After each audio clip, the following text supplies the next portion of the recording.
ஸ்ரீபாத ஸ்ரீ வல்லபா சரித்திராமிர்தம் அத்தியாயம் 17 பகுதி 2. தத்தா திகம்பரா ஸ்ரீபாத ஸ்ரீ வல்லபா திகம்பரா. தீண்டத்தகாதவரின் வேடத்தில் ஸ்ரீ தத்தா நாமானந்தருக்கு அருளுதல். ஸ்ரீ நாமானந்தர் கடந்த காலம், நிகழ்காலம் மற்றும் எதிர்காலம் ஆகிய 3 காலங்களும் நன்கு அறிவார் என்பதை நாம் புரிந்து கொண்டோம். அன்புடன் எங்களை அழைத்த நாமானந்தர் இவ்வாறு கூறினார்: எனது தந்தையின் பெயர் மாயானாச்சார்யுலு, என் பெயர் சயனாச்சார்யுலு. நாங்கள் பரத்வாஜ பரம்பரையை சேர்ந்தவர்கள். நாங்கள் ஸ்ரீ வைஷ்ணவர்கள். சந்நியாசத்தில் இணைந்த பின் நான் இப்பொழுது நாமானந்தா என்று அழைக்கப்படுகிறேன். இதற்கு முன் நான் வடக்கில் உள்ள அனைத்து புனித ஸ்தலங்களையும் சித்த கஷேத்திரங்களையும் மிகுந்த பக்தியுடன் தரிசித்தேன். என்னை உயர்த்தக்கூடிய ஒரு சத்குருவை தேடும் முயற்சியில் நான் பீதிகாபுரம் வந்தேன். நாங்கள் ஸ்ரீ வைஷ்ணவராக இருந்ததால் சிவ வழிபாடு எங்களால் ஏற்றுக்கொள்ளப்படவில்லை. தூய்மை மற்றும் மத சம்பிரதாயங்களை நாங்கள் முறையாக கடைபிடித்தோம். குந்தி மாதவ சுவாமியை தரிசித்துவிட்டு கோவிலை விட்டு வெளியே வரும்பொழுது ஒரு பறையரை கண்டேன். அவரை கண்டது எனக்கு பொறுக்கவில்லை. அது மட்டுமின்றி அவர் என் அருகில் வந்து, நாமானந்தா, எனக்கு குருதட்சணை கொடுத்துவிட்டு இங்கிருந்து கிளம்பு என்று இடி போன்ற குரலில் முழங்கினார். நான் திடுக்கிட்டேன். அங்கு கூடியிருந்த மக்கள் அனைவரும் இந்த விசித்திரமான காட்சியை கண்டனர். ஒரு தீண்டத்தகாதவர் சத்தமாக ஸ்ரீ வைஷ்ணவ பிராமணரிடம் குருதட்சணை கோருவது கலியுகத்தின் அசாதாரணங்களில் ஒன்று என்று மக்கள் நினைத்தனர். தீண்டத்தகாதவர் மது அருந்திவிட்டு இவ்வாறு உன்னதமான வைஷ்ணவரை மிரட்டுவதாக வேறு சிலர் நினைத்தனர். நான், எனக்கு உன்னை தெரியாது, அப்படி இருந்தும் நான் வைஷ்ணவ பிராமணன், நீ சண்டாளன், என் பெயரும் நாமானந்தா அல்ல, என்னிடம் வலுக்கட்டாயமாக குருதட்சணை கேட்பது முறையல்ல என்ற நான் அதற்கு மேல் பேச முடியவில்லை. அவன் கண்கள் எரியும் கரி போல சிவந்திருந்தன. அவனது முகபாவங்கள் அங்கிருந்த அனைவரையும் பயமுறுத்தியது. என் சமாதான வார்த்தைகளுக்கு செவி சாய்க்காமல், என்னை தெரியாது என்று பொய் பேசுகிறாய் என்று கடுமையாக சொன்னார். உன்னை உயர்த்தக்கூடிய சத்குரு எங்கே இருக்கிறார் என்று எல்லா விதமான மனிதர்களையும் கேள்வி கேட்கும் ஒரு பைத்தியக்கார நாயை போல அலைகிறாய். உன்னிடம் இருக்கும் பிராமண பிறவி என்ற அகங்காரத்தால் உண்மையை காண தவறிவிடுகிறாய். நான் உன் சத்குரு. நான் உனக்கு துறவி என்ற முறையில் நாமானந்தா என்ற பெயரை சூட்டுகிறேன். உன்னிடம் உள்ள பணத்தை எல்லாம் எனக்கு குரு தட்சணையாக கொடுத்து இந்த மக்கள் முன்னிலையில் என் முன் சாஷ்டாங்கமாக வணங்கி என்னை உன் குருவாக ஏற்றுக்கொள். அவ்வாறு செய்யாவிட்டால் இந்த கத்தியால் உன் உடலை துண்டு துண்டாக வெட்டி உன் சதையை குவித்து வைப்பேன். உன் இரத்தத்தை குடிப்பேன். உன் தலையில் சுத்தியலால் பலமுறை அடித்து கூழாக மாற்றுவேன். உன் உயிரை உன் உடலை விட்டு பிரிந்து விடாமல் தடுத்து நிறுத்துவேன். உடலின் ஒவ்வொரு துண்டிக்கப்பட்ட பகுதியிலும் உயிர் உணர்வு நிலைத்திருக்க நான் அனுமதிப்பேன். அதனால் நீ வேதனை தரும் நரக வேதனையை அனுபவிப்பாய். எனக்கு ஆம் அல்லது இல்லை என்ற திட்டவட்டமான பதில் வேண்டும். நீ வேண்டி மன்றாடினாலும் 33 கோடி தெய்வங்களில் ஒருவர் கூட உன்னை காப்பாற்ற துணிய மாட்டார்கள். இத்தகைய கடுமையான வார்த்தைகளை பேசிய அந்த சண்டாளன் தனது வாள் உரையில் இருந்த கத்தியை உருவி என்னை கொல்ல துணிந்தான். இந்த தவிர்க்க முடியாத சூழ்நிலையில் நான் அந்த தீண்டத்தகாதவரின் காலில் சாஷ்டாங்கமாக விழுந்து வணங்கினேன். என்னிடம் இருந்த எல்லா பணத்தையும் அவருக்கு குரு தட்சணையாக கொடுத்தேன். என்னை பொறுத்தவரை கடவுளை பற்றிய அனைத்து விளக்கங்களும் கற்பனையாக தோன்றின. இருப்பினும் எனது எல்லா இனங்களையும் சீர்குலைத்து ஒரு அழகான மயக்கும் மங்களகரமான உருவம் என் முன் தோன்றியது. அந்த தெய்வீக மங்களகரமான உருவம் நான் ஸ்ரீ தத்தா. தற்போது நான் ஸ்ரீபாத ஸ்ரீ வல்லபாவாக பீதிகாபுரத்தில் அவதரித்துள்ளேன்.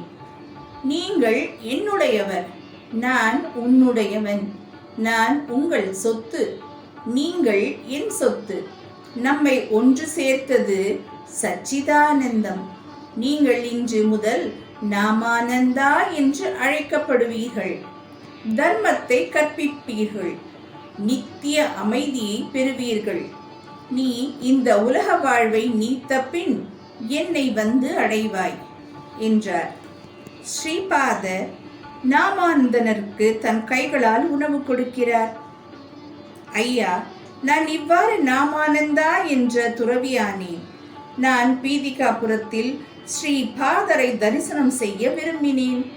எனக்கு மிகவும் பசியாக இருந்தது. எந்த வீட்டிலும் எனக்கு யாரும் உணவு தரவில்லை. நான் பைத்தியக்காரன் என்றும் தீண்டத்தகாத குடிகாரன் ஒருவன் என்னிடமிருந்து குருதட்சணை பெற்றான் என்றும் மக்கள் விசித்திரமான கருத்துக்களை கூறினர். நான் பிராமணனாக இருந்தும் ஒரு பறையரை எனது ஆசானாக ஏற்றுக்கொண்டதால் தீண்டத்தகாதவனாக மாறிய எனக்கு தர்மம் செய்வது தர்மசாஸ்திரத்திற்கு முரணானது என்று முடிவு செய்தனர். பீதிகாபுரத்து பிராமணர்கள் இவ்வாறு தீர்மானம் செய்து கொண்டு எனக்கு பிக்ஷை கொடுக்கவில்லை. நான் அப்பரராஜா சர்மா வீட்டிற்கு எந்தவித உள்நோக்கமின்றி சென்றேன். பவதி பிக்ஷாம் தேஹி என்று வாய்விட்டு கேட்கக்கூட சக்தி இல்லாமல் நான் பலவீனமாக இருந்தேன். அதற்குள் ஸ்ரீபாதா கதவை திறந்து கொண்டு கையில் தட்டில் உணவுடன் வெளியே வந்தார். என்னை அவர்கள் வீட்டு தாழ்வாரத்தில் உட்கார வைத்து தன் அமுத கரங்களால் உணவு ஊட்டினார். அவரது திருக்கரத்தால் எனது வாயையும் கைகளையும் சுத்தம் செய்தார். எல்லையில்லா வலிமையுடைய தம் கையை என் தலையில் வைத்து, உனக்காக எல்லாம் ஏற்பாடு செய்யப்படும், நீ எதற்காகவும் கவலை கொள்ள வேண்டாம். பாறைக்குள் இருக்கும் தவளைக்கு உணவளிக்கும் இறைவனுக்கு உன்னை பேண தெரியாதா? நீ எங்கிருந்தாலும் உன் பின்னால் நான் இருப்பேன். நான் கண்களுக்கு புலப்படாமல் உன்னுடன் வருவேன். கண்ணை இமை காப்பது போல நான் உன்னை காப்பேன் என்று உறுதியளிக்கும் வார்த்தைகளால் என்னை வழி அனுப்பி வைத்தார். அன்று முதல் நான் முற்றும் துறந்த துறவியாகி சுதந்திரமாக அங்கும் இங்கும் சென்றேன். கண்களுக்கு புலப்படாத அவரின் தெய்வீக கரம் என்னை எப்பொழுதும் பாதுகாத்து வருகிறது. நாமானந்தா இவ்வாறு சொல்லி முடித்தார். 4 வகையான ஜீவன் முக்தங்கள். எனக்குள் தோன்றிய ஐயத்தை நான் நாமானந்தாவிடம் கேட்டேன். ஐயா, ஸ்ரீ தத்தரை வழிபட்டால் விரைவில் மோட்சம் கிட்டும் என்று கேள்விப்பட்டேன். அதற்கான சிறப்பு வழிபாடு ஏதேனும் உண்டா? ஏதேனும் தனி மந்திரங்களை நாம் தியானிக்க வேண்டுமா? தயவு செய்து என் சந்தேகங்களை தெளிவு செய்து எனக்கு உதவுங்கள் என்றேன். அதற்கு ஸ்ரீ நாமானந்தா அமைதியான முகத்துடன் பதிலளித்தார். குழந்தாய், மாயையின் அழிவு விடுதலை. இறந்த பிறகுதான் விடுதலை கிடைக்கும் என்ற விதி இல்லை. கடந்த கால செயல்களின் பலன்களை உடல் அனுபவிக்கும். இருந்த போதிலும் ஜீவாத்மா ஒரு விடுதலை நிலையில் இருக்க முடியும். அத்தகையவர்களை ஜீவன் முக்தர்கள் என்று அழைக்கலாம். சாலோக்கிய முக்தி என்பது தனக்கு பிடித்த தெய்வத்தின் லோகத்தில் வாழ்வதாகும். அதிக புண்ணியங்களை சம்பாதித்தவர்களுக்கு தங்களுக்கு பிடித்தமான தெய்வத்தின் அருகாமையில் வாழும் பாக்கியம் உண்டாகும். இது சமீபிய முக்தி எனப்படும். அதிக தகுதிகள் உள்ளவர்கள் தாங்கள் வணங்கும் தெய்வத்தின் வடிவத்தை எடுப்பார்கள். இதற்கு சாரூபிய முக்தி என்று பெயர். மிகவும் குறிப்பிடத்தக்க நிலையில் அந்த பக்தர் தனக்கு பிடித்த தெய்வத்தின் உணர்வில் இணைகிறார். இதற்கு சாயுஜ்யம் என்று பெயர். ஒரு குறிப்பிட்ட ஆன்மீக நிலையை அடைந்த தத்தரின் பக்தர்கள் இவ்வுலகில் வாழும்போதும் சாலோக்கிய முக்தியை அனுபவிக்க முடியும். கடந்த கால கர்மங்களின் பலன்களை உடல் அனுபவிக்கும். இருப்பினும் அவர்களின் மனம் ஸ்ரீ தத்தரின் தாமரை பாதங்களில் நிலைத்திருக்கும். படைப்பின் கொள்கைகளையும் தர்மத்தின் நற்குணங்களையும் சிருஷ்டியால் நடத்தப்படும் விசித்திரமான மற்றும் அற்புதமான நடைமுறைகளையும் அவர்கள் தங்கள் பார்வையால் கவனித்து விவரிக்க முடியாத பேரின்பத்தை அனுபவிக்கிறார்கள். தன்னலமற்ற யோகீஸ்வரர்களின் அனைத்து தெய்வீக சக்திகளும் அவர்களின் ஈடுபாடு இல்லாமல் பிரபஞ்சத்தின் நலனுக்காக பயன்படுத்தப்படுகின்றன. இவ்வுலகில் வாழும் பொழுது சில மனிதர்கள் சாமீபிய முக்தியை அடைகிறார்கள். சாலோக்கிய முக்தி பக்தர்களை விட தத்தரின் தெய்வீக லீலைகளை அவர்கள் தங்கள் உள் பார்வை மூலம் அறிவார்கள். அவர்கள் பெரும் மகிழ்ச்சி இன்னும் அதிகமாக இருக்கும். ஒரு உயிரினம் ஒரு உடலில் அடைக்கப்படும் பொழுது அவர் பல குணங்கள், நாட்டங்கள் மற்றும் ஆசைகள் கொண்ட அடிமை நிலையில் இருப்பார். பரிணாமம் முன்னேறும் பொழுது அது இலகுவாக மாறுவதை உயிரினம் அறிவது.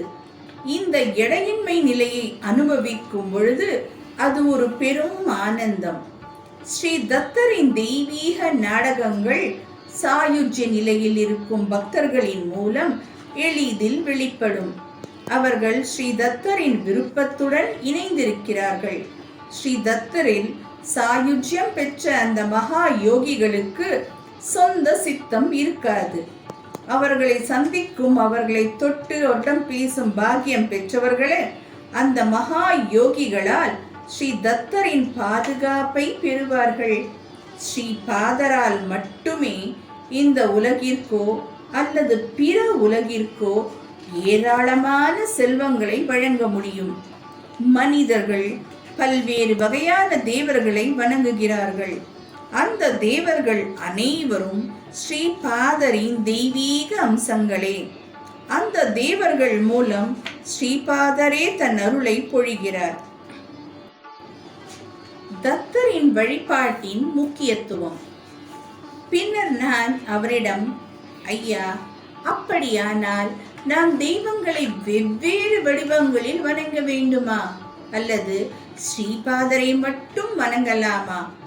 எல்லா தேவர்களுக்கும் ஸ்ரீபாதருக்கும் வித்தியாசம் இல்லை என்று கூறுகிறீர்கள். என் புரிதலுக்காக இந்த விஷயத்தை இன்னும் தெளிவாக விளக்க வேண்டும் என்று வேண்டினேன்.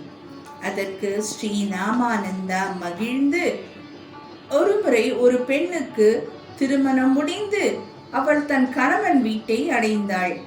ஒரு சமயம் அவளது சகோதரன் அவளை பார்க்க சென்றான். அவளுடைய சகோதரியின் மாமியார் அவனிடம், உன் சகோதரி எங்கள் வீட்டில் நிறைய திருட்டு செய்கிறாள். அவள் திருட்டுத்தனமாக பால், தயிர், மோர் மற்றும் நெய் ஆகியவற்றை அதிக அளவில் உட்கொள்கிறாள். இது ஒரு திருட்டு என்றால் நான் அதை கவனிக்காமல் இருந்திருப்பேன். ஐயோ, எவ்வளவு திருட்டு என்று புலம்பினாள் அந்த மாமியார். அப்பொழுது சகோதரன் தன் தங்கையை அழைத்து, இன்றிலிருந்து இவ்வளவு பொருட்களை திருடுவதை நிறுத்து. நீ எடுத்துக்கொள்ளும் இவை அனைத்தும் கரைக்கப்படாத பாலின் ஒருங்கிணைந்த அங்கங்களாக கிடைக்கும். எனவே நீர்க்காத பாலை தேவையான அளவில் எடுத்துக்கொள். பால், தயிர், மோர் மற்றும் நெய் ஆகியவற்றின் பலம் கரையாத பாலில் உள்ளது. அந்த ஒற்றை பொருளை உட்கொள்ளுவதன் மூலம் உன் மாமியாரின் கண்டனத்தை தவிர்க்கலாம். இதே முறையில் ஸ்ரீ தத்தரை வழிபட்டால் அனைத்தும் சேரும். மக்கள் வெவ்வேறு ரசனை உள்ளவர்களாக இருப்பதால் அவர்கள் பல்வேறு தேவர்களை வழிபடுகிறார்கள். சிவனை வழிபட்டால் விஷ்ணு தோன்ற மாட்டார், விஷ்ணுவை வழிபட்டால் சிவன் தோன்ற மாட்டார். இருவரின் கருணையும் ஒரே மாதிரியாக இருக்கலாம். பக்தர்களுக்கான பாதுகாப்பும் இதே போல இருக்கும். பண்புகளுடன் வடிவங்களுடன் தொடர்புடைய பக்தியின் செயல்பாடுகளின் பலன்கள் அந்த செயல்பாடுகளுடன் ஒத்து போக வேண்டும், இல்லையா? பல பிறவுகளில் செய்த பாவங்களின் நிறை குறையும் பொழுது புண்ணியங்களின் பலன்கள் அபரிதமாக சேரும் போதும் ஸ்ரீ தத்தரிடம் பக்தி உண்டாகிறது. எனவே தத்தரின் பக்தர்களால் முடியாதது எதுவும் இல்லை. படைப்பாளியின் நெற்றியில் எழுதியதை மாற்றும் சக்தி தேவர்கள் எவருக்கும் இல்லை. இருப்பினும் ஒரு பக்தனின் துன்பத்திற்கு பதிலளித்த ஸ்ரீ தத்தா தனது பக்தனின் நெற்றியில் உள்ள எழுத்தை அழிக்கவும் விதியின் புதிய எழுத்தை பொறிக்கவும் படைப்பாளருக்கு உத்தரவிடலாம். உயிர்களின் உடல், மன, ஆன்மீக நிலைகளுக்கு விஷ்ணுவே காரணம். விஷ்ணு ஸ்திதிகர்த்தா. யோகத்தின் வலிமையான சக்தி போதுமான அளவு முதிர்ச்சி பெறாத ஒரு ஜீவனிடம் திடீரென வெளிப்பட்டால் அவரது உடலோ மனமோ அல்லது புத்தியோ அந்த சக்தியை தாங்க முடியாது. மேலும் எரியும் நெருப்பில் உயிருடன் எரிக்கப்பட்ட உணர்வை அனுபவிக்கும். எனவே விஷ்ணு ஜீவனின் வாழ்க்கை பயணத்தை சரியான வழியில் கொண்டு செல்ல உதவுகிறார். மேலும் அவரது கர்மாவுக்கு ஏற்ப அவரை பொருத்தமான நிலைகளில் வைக்கிறார். ஸ்ரீ கிருஷ்ணருக்கும் தத்தருக்கும் எந்த வித்தியாசமும் இல்லை. ஸ்ரீ கிருஷ்ணர் கோவர்த்தன மலையை தூக்கினார். இது அனைத்து சாமானிய மக்களுக்கும் தெரியும். ஆயினும் அவர்களின் முற்பிறவைகளில் கோபர்களும் கோபியர்களும் மகத்தான துறவிகளாக இருந்தனர். மலைகள் யோக கிரந்திகளாகும். கிரந்திகளை வெடிக்கும் பொழுது ஒரு கடுமையான யோக சக்தி நடனமாடத் தொடங்குகிறது. சக்கரங்களில் அமைந்துள்ள யோக உடற்கூறியல் புள்ளிகள் முதுகு தண்டு ஜீவாத்மா வழியாக பிராணன் மற்றும் குண்டலியின் இயக்கத்தை பாதிக்கின்றன. அவை மிகவும் இலகுவாகவும் எளிதாகவும் இருக்கும். இந்த நுட்பமான நிலையிலிருந்து பெரும் யோக மகிழ்ச்சியை பெறலாம். இந்த சூட்சும நிலையை பெற ஒருவர் பல பிறவிகள் எடுக்க வேண்டும். ஸ்ரீ கிருஷ்ணர் தம்மை சார்ந்தவர்களின் பாரத்தை சுமந்து அவர்களின் கிராந்திகளை அழித்து அவரை ஜீவன் முக்தர்களாக இருக்க செய்தார். இது ஒரு ஆன்மீக ரகசியமாகும். இதை சரீர பார்வையுடன் பார்ப்பவர்களுக்கு அவர் கோவர்த்தனகிரியை தூக்கி வந்து தன் மக்களை காப்பாற்றினார் என்பது மட்டுமே புரியும். எனவே ஸ்ரீ தத்தர் தனது பக்தர்களின் வெவ்வேறு நிலைகளை மாற்ற விரும்பினால் பரிணாம வளர்ச்சியை விரிவுபடுத்துமாறு விஷ்ணுவிடம் அவர் அறிவுறுத்தலாம். இல்லையெனில் அது சாதாரண வேகத்தில் நகரும். இந்த செயல்பாட்டில் பக்தனை அவன் அறியாத நிலையில் அனுபவிக்க வேண்டிய அனைத்து இன்னல்களையும் அனுபவிக்க செய்வார். மாற்றாக ஸ்ரீ தத்தர் அந்த சுமைகளையும் பொறுப்புகளையும் தானே சுமக்கிறார். எவ்வளவு பெரிய கருணை உள்ளம் கொண்டவர் அவர்!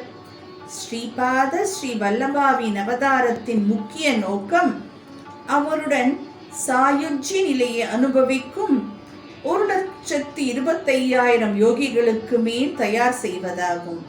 அவர் கர்மாவின் அனைத்து பிணைப்புகளின் அதிர்வுகளையும் அகற்ற விரும்பினார். ஒரு தத்தீர்த்தில் உள்ள ருத்ராவின் அம்சம் அசாதாரணமாக வளரும்.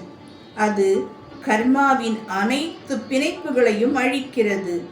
அவை எண்ணற்ற கோடிக்கணக்கான உட்பிறவிகளை சேர்த்தவைகளாக இருந்தாலும் அல்லது அவை எதிர்கால காலங்களுடன் தொடர்புடையதாக இருந்தாலும் சரி, அவர் ஜீவிக்கு மீட்பை வழங்குவார்.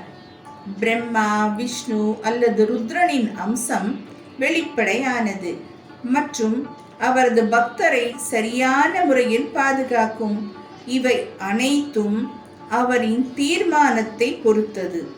அத்தகைய விருப்பத்தை அவரிடம் உருவாக்க நாம் பக்தியின் வழியை பின்பற்ற வேண்டும். ஒருமுறை பீதிகாபுரத்தில் ஸ்ரீபாத பக்தர் ஒருவர் குதிரையின் மீது அமர்ந்த போது அது அவரை கீழே தள்ளி நசுக்கி காயப்படுத்தியது. ஸ்ரீபாதா அவரிடம் கருணை காட்டினார். அந்த காயங்கள் அனைத்தும் ஒரு நொடியில் மறைந்தன. ஸ்ரீபாதாவின் மீது நம்பிக்கை இல்லாத மற்றொருவருக்கு 100 வராகங்கள் கொண்ட பாத்திரம் கிடைத்தது. பிண்ட வேங்கடப்பைய சிரேஷ்டி இந்த முரண்பாட்டை விளக்குமாறு ஸ்ரீபாதாவிடம் கேட்டார். அதற்கு ஸ்ரீபாதர், இன்று என் பக்தன் இறக்க வேண்டிய நாள். ஆனால் நான் அவனது ஆயுளை மேலும் 20 ஆண்டுகள் நீடித்தேன். அவனுடைய உண்மையான உறுதியான பக்திக்கு வெகுமதியாக இந்த முடிவை எடுத்தேன். 100 காசுகள் பெற்றவனுக்கு இன்று ஏராளமான செல்வம் கிடைக்க வேண்டிய நாள்.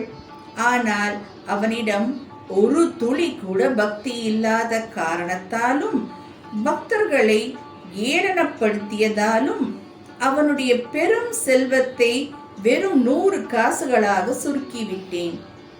நான் என் பக்தர்களுக்கு அடிமை. என்னை தங்கள் இதயத்தில் அடைக்கக்கூடிய உண்மையான பேரரசர் அவர்கள்.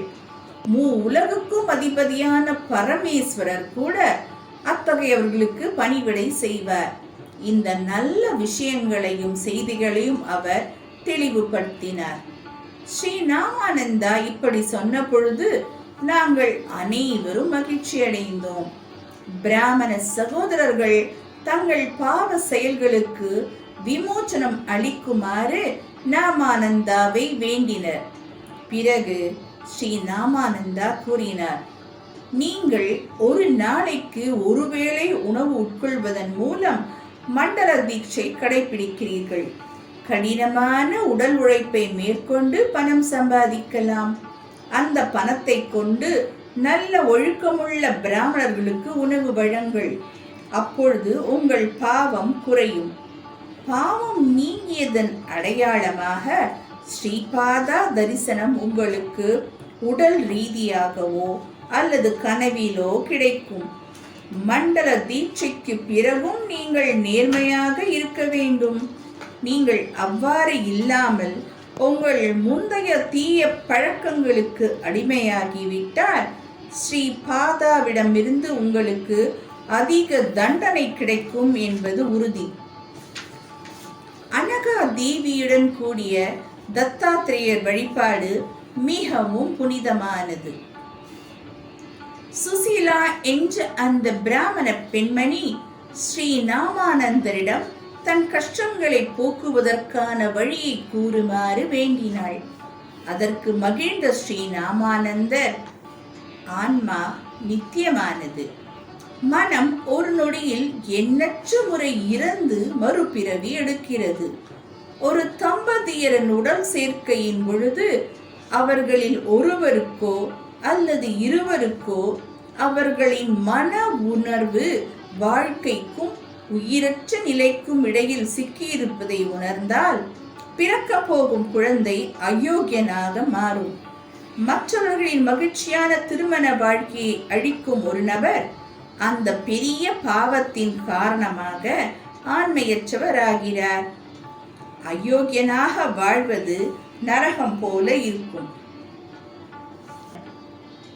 ஆண்மை குறைவு அல்லது ஒரு ஆண்மை குறைவு உள்ளவருக்கு மனைவியாக மாறுவதற்கான சில காரணங்களை பார்ப்போம். அன்பான ஜோடியை பிரித்தல், ஒரு மருமகளை பல வழிகளில் துன்புறுத்துதல், தன் அதிகாரத்தை வெளிப்படுத்தி அடக்குதல், இரக்கமின்றி சிசுக்களையும் பெண்களையும் கொலை செய்தல், ஆதரவற்றவர்களை கொடூரமாக நடத்துதல். ஒரு பெண் மூலமாக 10 குழந்தைகளை பெற ஒரு ஆணுக்கு உரிமை உண்டு. அந்த பெண்ணிடமிருந்து 10க்கும் மேற்பட்ட குழந்தைகளை பெற்றெடுப்பது தர்மத்திற்கு எதிரானது. 10 குழந்தைகளை பிறந்த பிறகு பெண்ணை தாயை போல நடத்த வேண்டும். ஆண்மை குறைவை மீட்டெடுக்கவும், உங்கள் கணவரின் ஆண்மையை மீண்டும் பெறவும், அனுகூலமான திருமண வாழ்க்கையிலிருந்து சகல சந்தோஷங்களை பெறவும் நீங்கள் அனகா விரதத்தை அனுஷ்டித்து அனகா தேவியுடன் கூடிய ஸ்ரீ தத்தாத்ரேயரை மகிழ்ச்சியடைய செய்யலாம். ஸ்ரீ தத்தா நிச்சயமாக உங்களை ஆசிர்வதிப்பார். ஸ்ரீபாதரை ஆராதிப்பவர்களுக்கு இந்த பூமியின் மற்றும் பரலோகத்தில் மகிழ்ச்சி மிகுதியாக பொழியும். ஸ்ரீ பாபநாரியார் தனது பேரனை ஸ்ரீ தத்தாத்ரேயராகவே தரிசனம் செய்தார் மற்றும் சித்தமங்கல ஸ்தோத்திரத்தை பாராயணம் செய்தார். ஸ்ரீ தத்தாவின் தரிசனத்திலிருந்து ஒரு உயர்ந்த அனுபவ நிலையிலிருந்து சொல்லப்பட்ட வார்த்தைகள் மிகவும் சக்தி வாய்ந்தவையாகும். வெளிப்படுத்தப்பட்ட ஒவ்வொரு வார்த்தையிலும் பல யுகங்களுக்கு நேரடி உணர்வு மேலோங்கும். இலக்கண பிழைகளை அத்தகைய வெளிப்பாடுகளில் தேடுதல் கூடாது. இந்த சித்தமங்கல ஸ்தோத்திரத்தை படிக்க எந்த கட்டுப்பாடுகளும் இல்லை. இந்த புனிதமான ஸ்தோத்திரத்தை ஸ்ரீ பாபநாரியாரின் வாயிலிருந்து கேட்கும் பாக்கியம் எனக்கு கிடைத்தது. அந்த ஸ்தோத்திரம் இன்னும் என் மனத்தில் அதிர்கிறது. அதை கேள். இதன் தொடர்ச்சியை நாம் அடுத்த பகுதியில் காணலாம். ஓம் சாய்ராம்.